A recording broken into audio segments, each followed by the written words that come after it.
Hello everyone, welcome back to the channel. तो friends, हमारी आज की वीडियो में हमने एक स्टोरी सेलेक्ट करी है। ये शॉर्ट स्टोरी है और बहुत इंटरेस्टिंग स्टोरी है। इसे पूरा ज़रूर सुनिएगा और अच्छी लगे तो प्लीज़ चैनल को सब्सक्राइब करिएगा और वीडियो को लाइक करिएगा।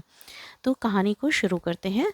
इसमें हम एक एक वर्ड की मीनिंग को हिंदी में डिस्कस करते चलेंगे और सेंटेंसेस किस तरह से बने हुए हैं, किस टेंस में सेंटेंसेस का यूज़ किया गया है, वो भी हम साथ साथ देखते चलेंगे। तो कहानी का नाम है रिवेंज। रिवेंज मतलब बदला। ठीक है, तो शुरू करते हैं कहानी।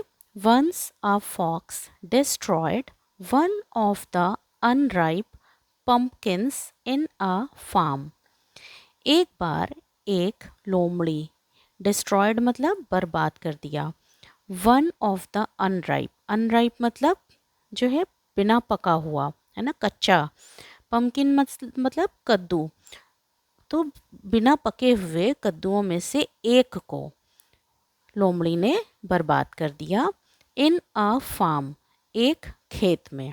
ठीक है, एक खेत में एक लोमड़ी ने एक कच्चे कद्दू, एक जो है कच्चे कद्दू को, बिना पके हुए कद्दू में से एक कच्चे कद्दू को क्या किया, बर्बाद कर दिया, नष्ट कर दिया। यहाँ पर फॉक्स है तो ये क्या है, सब्जेक्ट है, और ये यहाँ पर वर्ब लगी हुई है, डिस्ट्रॉयड। डिस्ट्रॉयड है तो यहाँ पर ये वर्ब की सेकंड फॉर्म है और ये पास्ट इंडेफिनिट टेंस का सेंटेंस है। अनराइप मतलब क्या होता है, कच्चा। राइप मतलब होता है पका हुआ। अन लग गया उसके आगे तो क्या हो गया, कच्चा। ठीक। When the farmer saw this, जब, व्हेन मतलब जब, फार्मर मतलब किसान, सॉ दिस किसान ने यह देखा। सॉ जो है वो पास्ट इंडेफिनिट टेंस का इसमें यहाँ पर यूज़ किया गया है। सॉ जो है वर्ब की क्या है, सेकंड फॉर्म है। ही रैन आफ्टर दिस फॉक्स, वह इस लोमड़ी के पीछे भागा। आफ्टर मतलब पीछे, लोमड़ी के पीछे भागा, दौड़ा। ठीक है, रैन तो यहाँ पर क्या है, रन, रैन। तो यहाँ पे वर्ब की सेकंड फॉर्म यूज़ की गई है। ही जो है वो क्या है, प्रोनाउन है। ही प्रोनाउन है। फार्मर क्या है, नाउन है, और प्रोनाउन ही जो है वो फार्मर की प्लेस पर आया है। And was able to get hold of his long tail. वो जो था, फार्मर जो था, किसान जो था, वो इस लोमड़ी के पीछे भागा और उसकी, यहाँ पे हिज जो है वो किसके लिए आया है, लोमड़ी के लिए, उसके लंबी पूंछ को पकड़ने में सफल हो गया। ठीक है, उसकी लंबी पूंछ को पकड़ने में सफल रहा। एबल मतलब सफल होना या योग्य होना। ठीक है, होल्ड मतलब पकड़ना। ठीक है। The farmer coiled the tail with a piece of cotton. जो ये किसान था उसने क्या किया कि रुई के एक टुकड़े से, जो फॉक्स की, लोमड़ी की जो पूंछ थी, उसमें क्या किया उसने, रुई के एक कपड़े को लपेट दिया। कॉइल्ड मतलब लपेट देना उसको। ठीक है, पीस मतलब टुकड़ा, कॉटन मतलब रुई। ठीक है, फिर क्या किया उसने, dipped it in kerosene oil. फिर उसने क्या किया कि जो उसकी पूंछ में जिसमें कपड़ा लपेटा हुआ था उसको क्या किया उसने, केरोसिन, मिट्टी के तेल में डुबो दिया। ठीक है, यहाँ पे मिट्टी के तेल में उसने डुबो दिया, केरोसिन ऑयल में। And lit fire on it. फिर क्या किया, उस पर क्या किया, आग लगा दिया। ठीक है, फायर मतलब आग, लिट मतलब जला देना। ठीक है, यहाँ पर देखो कॉइल्ड है तो ईडी लगा हुआ है, मतलब कि लपेटना, कॉइल मतलब लपेटना, ईडी लग गया तो पास्ट इंडेफिनिट टेंस का सेंटेंस हो गया ये। डिप्ड हो गया, DIPPED, ये वर्ब की क्या है, सेकंड फॉर्म है, डिप्ड।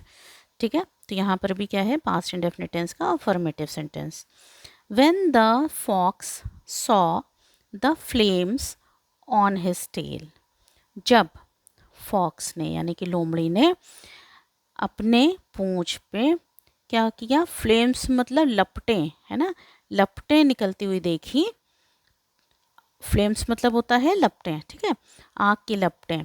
तो जब उसने अपनी पूंछ में आग की लपटें निकलती हुई देखी, he ran towards the farmers wheat field. वह, यहाँ पे ही जो है वो किसके लिए आया है, इस फॉक्स के लिए, लोमड़ी के लिए। वह दौड़ा, किधर दौड़ा, किसान के गेहूं के खेत की तरफ दौड़ा। ठीक है, गेहूं के खेत की तरफ दौड़ा, टुवर्ड्स मतलब तरफ। फार्मर्स लगा है यहाँ पर, फार्म एपोस्ट्रॉफी एस लगा हुआ है, तो इसका मतलब है कि किसान का। ठीक है, वीट मतलब गेहूं, फील्ड मतलब खेत। ठीक है, the crop was ready to be harvested. जो क्रॉप थी यानी कि जो फसल थी, क्रॉप मतलब फसल, वो एकदम तैयार थी। किस चीज़ के लिए, कटाई के लिए, यानी कि फसल पूरी तरह से क्या थी, तैयार थी, बस उसकी कटाई होनी बची थी।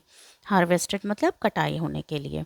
यहाँ पर जो देखो टू बी हार्वेस्टेड, तो यहाँ पे बी लगा हुआ है, उसके बाद हार्वेस्टेड है, ये वर्ब की क्या है, थर्ड फॉर्म है।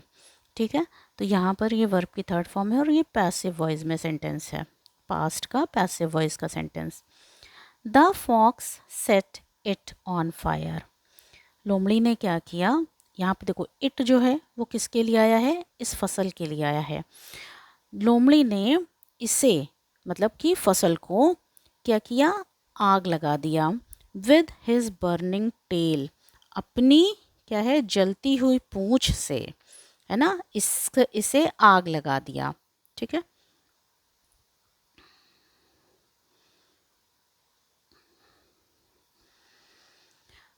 विद इन मिनट्स, कुछ ही मिनट में, है ना, कुछ ही मिनट में क्या हुआ, कुछ ही मिनटों में, it was reduced into ashes. It जो है वो किसके लिए आया है, इसी क्रॉप के लिए आया है। ठीक है, फसल के लिए आया है। कुछ ही मिनट में ये जो फसल थी वो क्या हुई, राख में बदल गई। इनटू ऐश, रिड्यूस्ड मतलब, रिड्यूस मतलब होता है किसी भी चीज़ का मात्रा में कम हो जाना। फसल जो है, लहलहाती फसल जो है देखने में कितनी बड़ी लगती है यहाँ से वहाँ तक, लेकिन अब इसमें जब आग लग जाती है तो मिनटों के अंदर वो क्या होता है, थोड़ी सी राख के रूप में बदल जाती है। ठीक है, तो ये जो फसल थी वो क्या हुई, राख में बदल गई। एशेज मतलब राख। Now the farmer was repenting for his mistake. अब जो है वो जो किसान है वो क्या कर रहा है, अपनी मिस्टेक मतलब गलती पर क्या कर रहा है, पछता रहा था। वॉज रिपेंटिंग, रिपेंटिंग मतलब पछता रहा था, वॉज लगा है तो था हो गया। यहाँ पे वॉज लगा है, उसके बाद रिपेंट, फिर आईएनजी, वर्ब की फर्स्ट फॉर्म के साथ आईएनजी लगा हुआ है। रहा था, रही थी, इसका सेंस निकलेगा, और ये पास्ट कंटिन्यूअस टेंस का सेंटेंस है। A baby pumpkin had cost him a lot.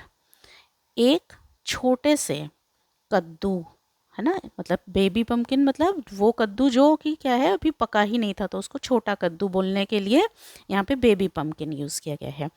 एक छोटा कद्दू की वजह से, had cost him a lot मतलब एक छोटे कद्दू ने उसको बहुत बड़ी क्या है, कीमत देनी पड़ी, बहुत बड़ी कीमत चुकानी पड़ी, या फिर उसको एक छोटे कद्दू की वजह से उसको बहुत बड़ा नुकसान हुआ। ठीक है, जो मॉरल ऑफ द स्टोरी है, यानी कि इस कहानी से हमें क्या सीख मिलती है, इस कहानी से हमें ये सीख मिलती है कि never take any decision in haste, मतलब कि कभी भी, नेवर मतलब कभी भी नहीं, है ना, टेक मतलब लेना, एनी मतलब कोई, डिसीजन मतलब निर्णय, इन हेस्ट, हेस्ट मतलब जल्दबाजी में, हमें क्या है, कभी भी जल्दबाजी में कोई निर्णय कभी भी नहीं लेना चाहिए। ठीक है, तो फ्रेंड्स उम्मीद करती हूँ कि वीडियो आपको अच्छी लगी होगी, तो प्लीज़ चैनल को सब्सक्राइब करिएगा, वीडियो को लाइक करिएगा। Thank you so much.